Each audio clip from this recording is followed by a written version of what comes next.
এই পৃথিবীতে আনুমানিক প্রায় 10,000টি স্বতন্ত্র ধর্ম রয়েছে। অজ্ঞানতা, অন্ধকার, ভয়, বিশ্বাস ও অন্ধবিশ্বাস এর কারণ বশত ধর্মের জন্ম হয়। বিজ্ঞান শেষ নয়, বিজ্ঞান হলো শুরু। আপনি শুধুমাত্র ঈশ্বরের ভয়ে এই জীবন্ত পৃথিবীতে অন্যায় বা অপরাধমূলক কাজ করছেন না। প্রশ্ন করুন, যদি তাই হয় তাহলে আপনার চেতনা, বিবেক, নৈতিকতা আর মানবিকতা কোথায়? নাস্তিকরাই আসল ঈশ্বর প্রেমিক। Philosophical knowledge, analysis of Real truth. নমস্কার, আমি তুষার, দার্শনিক জ্ঞান ও প্রকৃত সত্যের বিশ্লেষক। দার্শনিক জ্ঞান দ্বারা প্রকৃত সত্যের বিশ্লেষণ করে আপনাদের মনকে হাজারো ভাবনায় ভাবিয়ে তোলা ও গভীর অন্তরালে নিয়ে যাওয়াই আমার মূল উদ্দেশ্য। বন্ধুগণ, আমরা মানুষ, তাই আমাদের শরীর হাজারো ভাবনায় জর্জরিত। এই হাজারো ভাবনার মধ্যে এমন একটি ভাবনা আমরা এই ভিডিওতে ভাবার চেষ্টা করব, তা হলো ধর্ম বা রিলিজিয়ান কি। What is religion? বন্ধুগণ, ধর্ম শব্দটি একাধিক অর্থবাচক শব্দ। সাধারণত এটি দ্বারা সামাজিক সাংস্কৃতিক ব্যবস্থার একটি পরিসরকে বোঝায়। নৈতিকতা, বিশ্বাস, পাঠ্য, নীতিশাস্ত্র, অতিপ্রাকৃতিক, আধ্যাত্মিক ইত্যাদি। ভারতীয় দর্শনে ধর্ম বলতে সাধারণত প্রাকৃতিক ও মহাজাগতিক নিয়মের সঙ্গে সামঞ্জস্যপূর্ণ আইন, শৃঙ্খলা, আচরণ, নৈতিক গুণাবলী, কর্তব্য অনুশীলন এবং জীবনযাত্রাকে বোঝায়। বন্ধুগণ, এই পৃথিবীতে আনুমানিক প্রায় 10,000টি স্বতন্ত্র ধর্ম রয়েছে।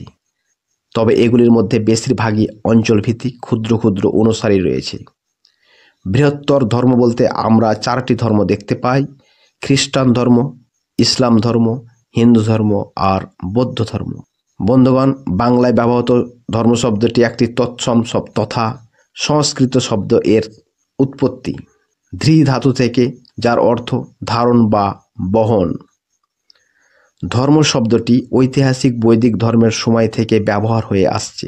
অপরদিকে ধর্ম বলতে বৈজ্ঞানিক দৃষ্টিভঙ্গি হলো প্রাণী বা বস্তুর বৈশিষ্ট্য ও আচরণকে বোঝায়। ধর্ম ধারণাটির ইতিহাস হলো আধুনিক ধারণা। ধর্মের আধুনিক ও বৈশ্বিক ধারণাটি ইউরোপীয়দের থেকে উদ্ধৃত হয়েছে বলে মনে করা হয়।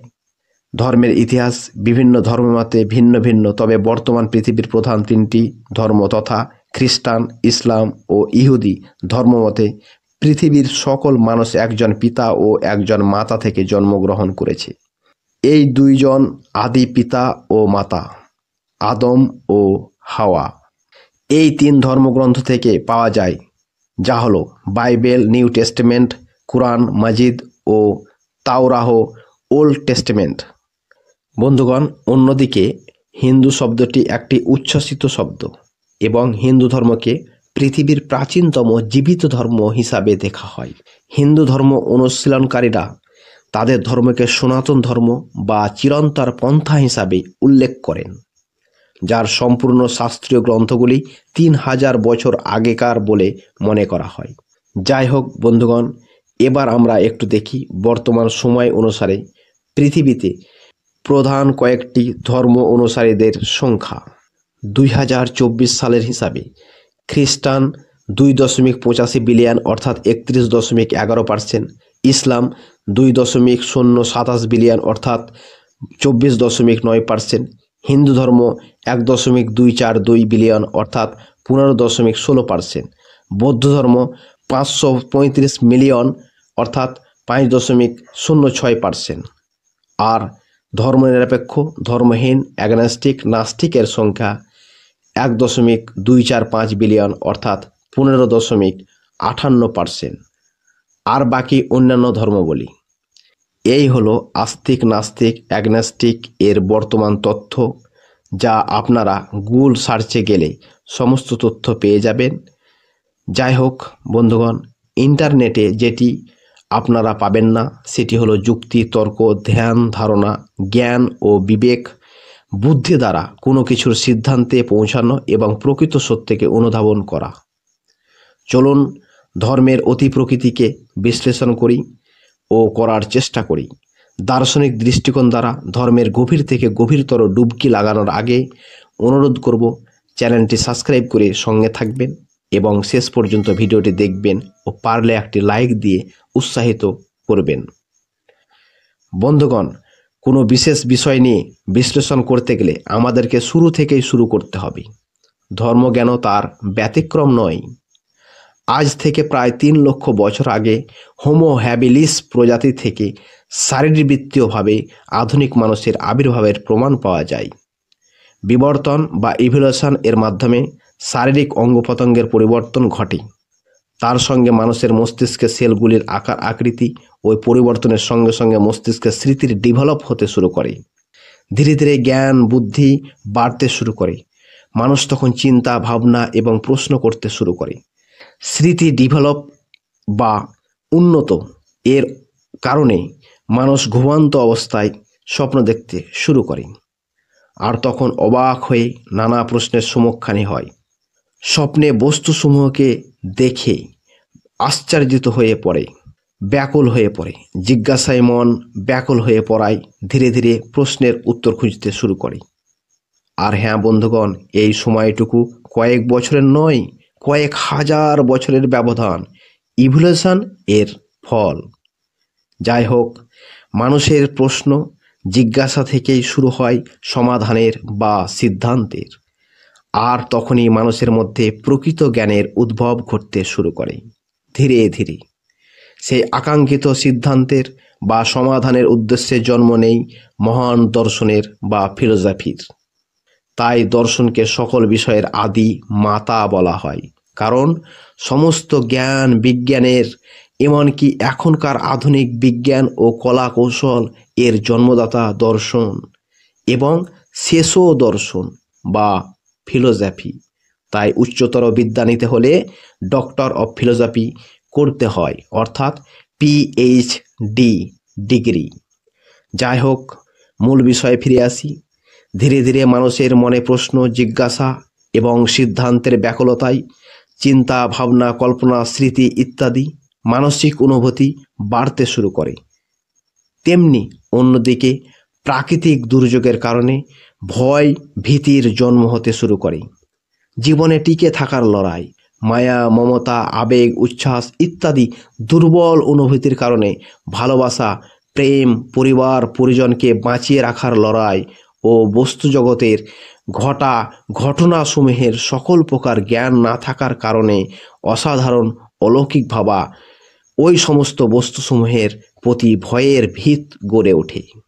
প্রাকৃতিক ঘটা বস্তুসমূহের বস্তু বিষয়ের ওপর কোনো প্রকার জ্ঞান বা অভিজ্ঞতা না থাকার কারণে মন গড়া কল্পকাহিনী বানাতে শুরু করে।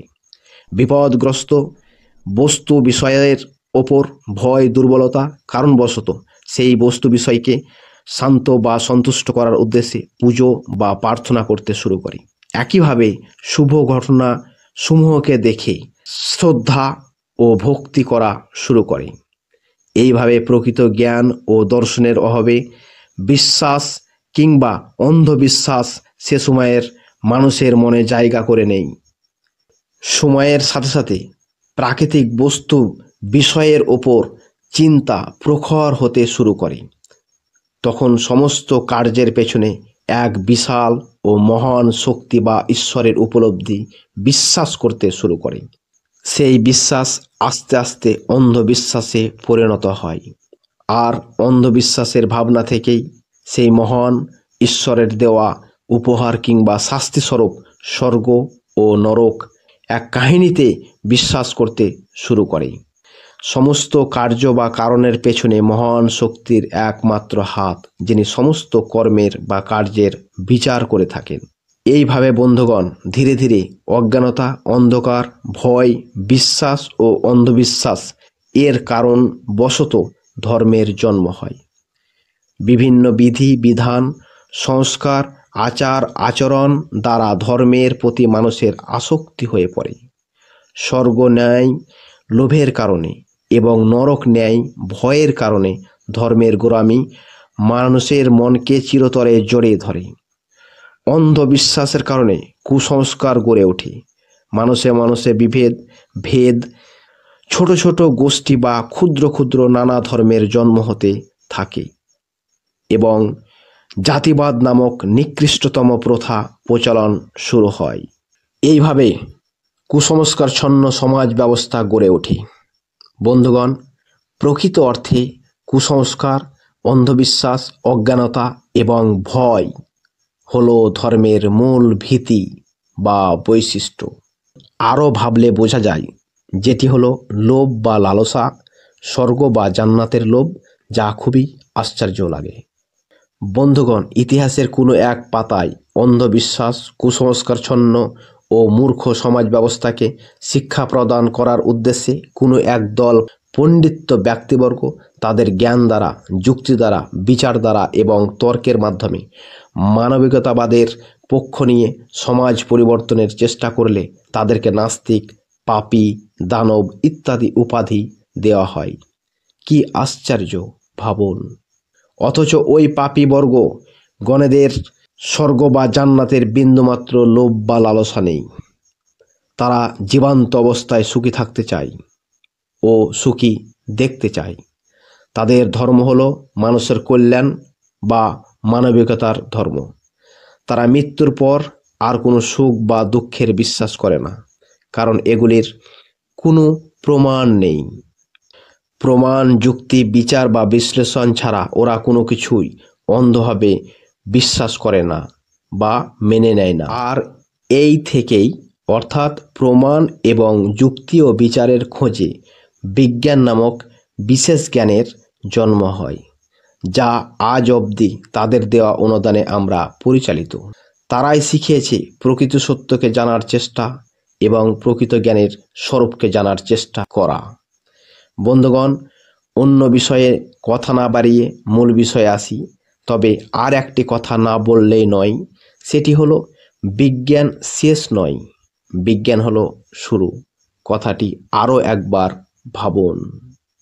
বন্ধুগণ, পৃথিবীর সকল আস্তিক বা ধর্ম বিশ্বাসী বা ধার্মিকগণের উদ্দেশ্যে আমার ভাবনা, আপনারা এই বিশ্বাস নিয়ে মহান সত্তার বা ঈশ্বরের উপাসনা করছেন মৃত্যুর পর স্বর্গের বা জান্নাতের কামনাতে, এবং অপরদিকে নরক, বেহেশতের ভয়ে বা ঈশ্বরের দেওয়া পানিশমেন্টের ভয়ে, অর্থাৎ ঈশ্বরের প্রতি আপনার প্রেম বা ভালোবাসা শুধুমাত্র উপহার কিংবা সাজা বা পানিশমেন্টের ভয়ে ও লোভে। তাহলে আপনার প্রেম, ভালোবাসা কোনো কিছুর বিনিময়ের ফলস্বরূপ, হয়তো লোভের নতবা ভয়ের। আপনি শুধুমাত্র ঈশ্বরের ভয়ে এই জীবন্ত পৃথিবীতে অন্যায় বা অপরাধমূলক কাজ করছেন না, শুধুমাত্র ঈশ্বরের ভয়ে। প্রশ্ন করুন আপনার বিবেককে, আপনার মনুষ্যত্বকে প্রশ্ন করুন। যদি তাই হয়, তাহলে আপনার চেতনা, বিবেক, নৈতিকতা আর মানবিকতা কোথায়? ঈশ্বরের ছায়াতলে? আপনি ভাবুন, বারবার ভাবুন। যদি আপনি শুধুমাত্র ধার্মিক বলেই সৎ কাজে লিপ্ত থাকেন, তবে যারা নাস্তিক, যারা ঈশ্বরের অস্তিত্বে বিশ্বাসী নয়, তাদের মহানতা একবার ভাবুন। চিন্তা করুন, যারা স্বর্গের বা ঈশ্বরের দেওয়া বিন্দুমাত্র উপহারের লোভ বা লালসা নেই, এমনকি তারা অন্ধবিশ্বাসেও বিশ্বাসী নয় বা বিশ্বাস করে না যে ঈশ্বর আছেন, অথচ তারা সমাজে শান্তি রক্ষা, মানব কল্যাণের কাজে নিযুক্ত থাকে। ওরা বিশ্বাস করে যে পাপ পুণ্য বলে কিছুই নেই, স্বর্গ নরক, জান্নাত জাহান্নাম বলে কিছুই নেই, অথচ তারা সমাজ বিরোধী কাজে লিপ্ত থাকে না। তারা তো নাস্তিক, সকল অপরাধমূলক কাজ করতেই পারে বিনা বাধায়, বিনা পাপের ভয়ে, বিনা পুণ্যের ভয়ে, কিন্তু তারা করে না, করছে না।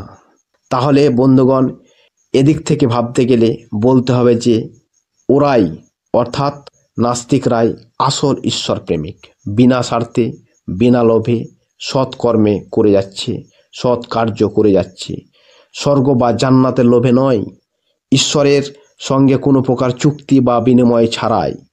বন্ধুগণ, তাহলে ভাবুন, প্রকৃত অর্থে আসল ধার্মিক কারা? ভাবুন, আপনার বিবেক, আপনার নৈতিকতা, আপনার যুক্তি ও তর্ক দিয়ে চিন্তা করুন, ভাবুন গভীর থেকে গভীরে।